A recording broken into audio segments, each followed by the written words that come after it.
Joe's done a lot of work to prepare for today. Pretty much everything that we've put together today, Joe's done. So, Joe, I appreciate that.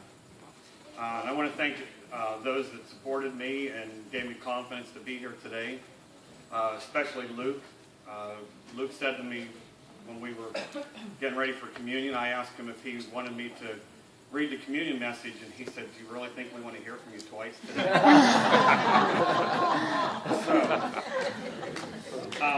I have good news today about the sermon. It's only about 10 minutes long. Bad news is it's only about 10 minutes long. So, I hope what it lacks in quantity that fulfills you in quality.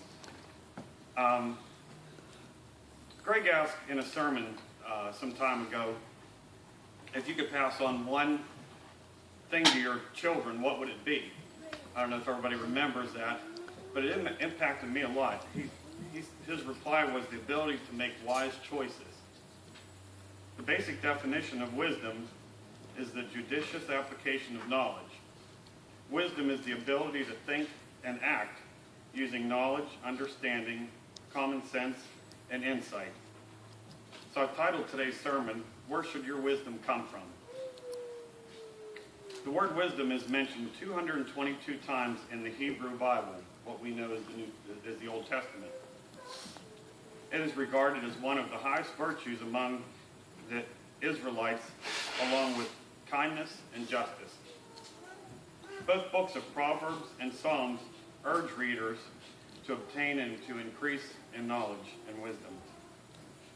Proverbs was written by King Solomon. We learn about King Solomon in the second book of Chronicles.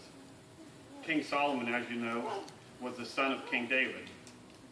The Lord, King Solomon's God, was with him and exalted him exceedingly. One night God appeared to King Solomon and said, "What shall I give you?" And Solomon said to God, "You have shown great mercy to my father David and made me king in his place. Now, O Lord God, let your promise to David, my father, be established, for you have made me king over a people like the dust of the earth in multitude. Now give me wisdom and knowledge, that I may go out and come in before this people, for who can judge this great people of yours?" Then God said to Solomon, "Because this was on your heart, and you have not asked for riches or wealth, or honor or life of your enemies, nor have you asked long of life, but have asked wisdom and knowledge for yourself, that you may judge my people over whom I have made you king.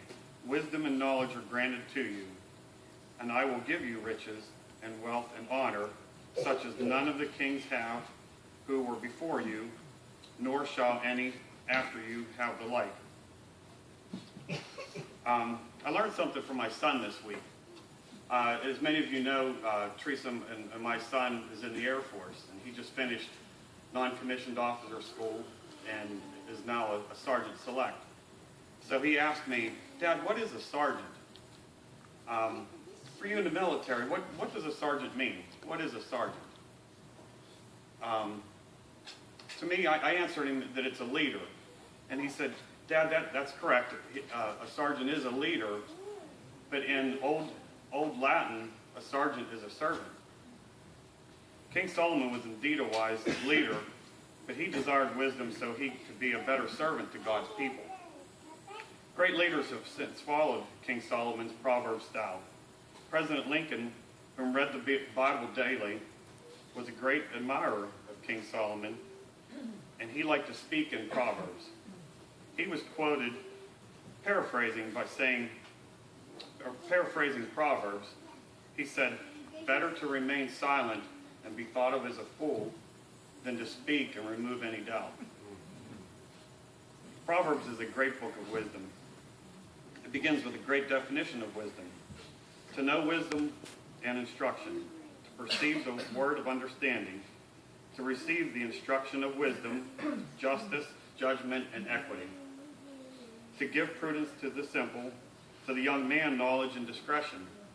A wise man will hear and increase in learning, and a man of understanding will attain wise counsel. To understand a proverb and an enigma, the words of the wise and their riddles. And this is important. The fear of the Lord is the beginning of knowledge, but fools despise wisdom and instruction. Let me read that again. The fear of the Lord is the beginning of knowledge, but fools despise wisdom and instruction. My son, hear the instruction of your father, and do not forsake the law of your mother.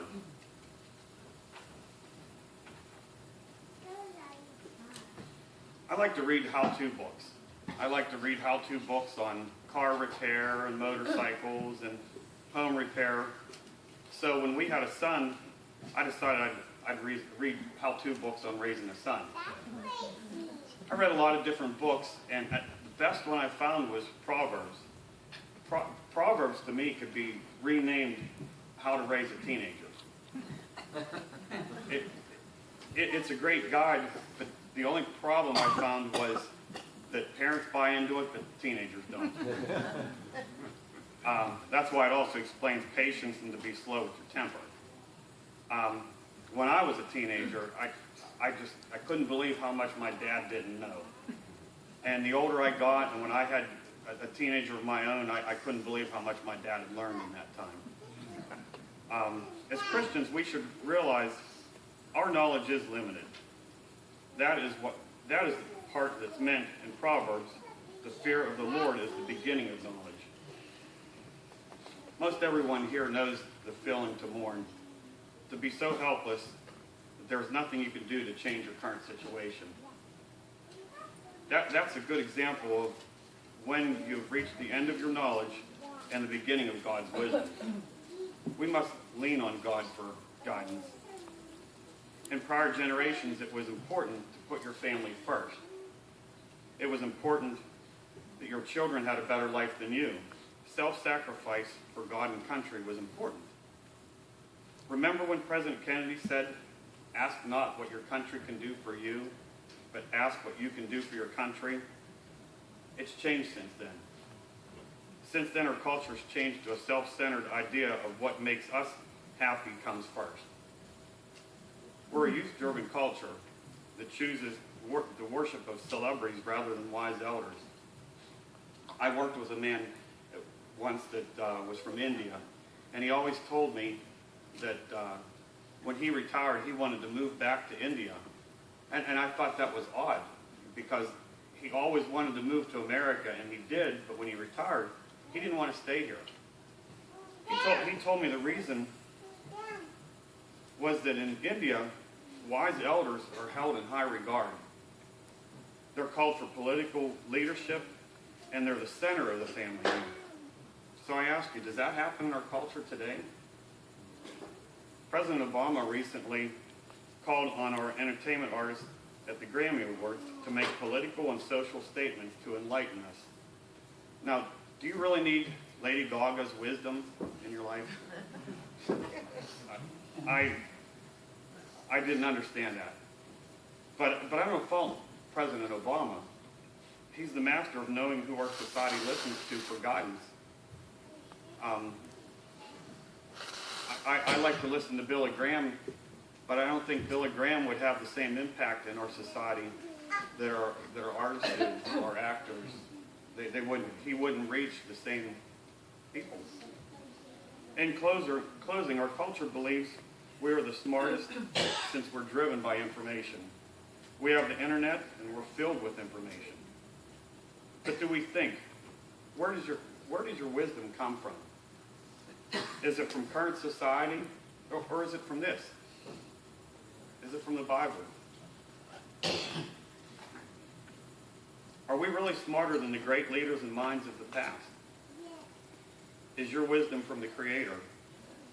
In summation, I challenge each of you to pause and think.